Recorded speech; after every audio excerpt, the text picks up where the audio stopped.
No, she not agree with them policy. We'll start by getting some water.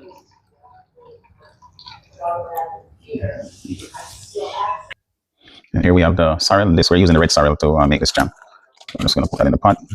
We have no cinnamon sticks, so we're gonna use the leaves. And then we have some ginger. And then we're gonna add our water.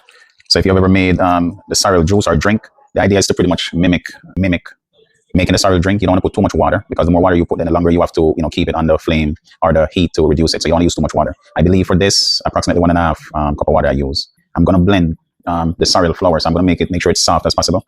So when we blend it, we don't have any kind of like lumps. I will remove the cinnamon leaves, but I will blend all of the sorrel. So we're just gonna let it sit a little bit longer so we can get all of that spice from the ginger. That there's a difference, and we use them interchangeably, including myself at times. So jelly is actually made from just the juice of whatever you're making it from. So you're using strawberry, so you use the strawberry juice instead of like the pulp. So that's what jelly is. And just to give you, and jam is actually made from like crushed fruits. So like what I'm doing right here now, that would be considered jam based on the process. So I would get rid of the sorrel flour, I would get it and I would blend it. So I would have, this is what it looked like. I removed the cinnamon leaves and I guess most of the ginger. So I'm just going to blend this and try to make like a puree kind of consistency, and then I'll put it back on the heat with a little bit of sugar, and then that's when we're going to start to get the desired consistency.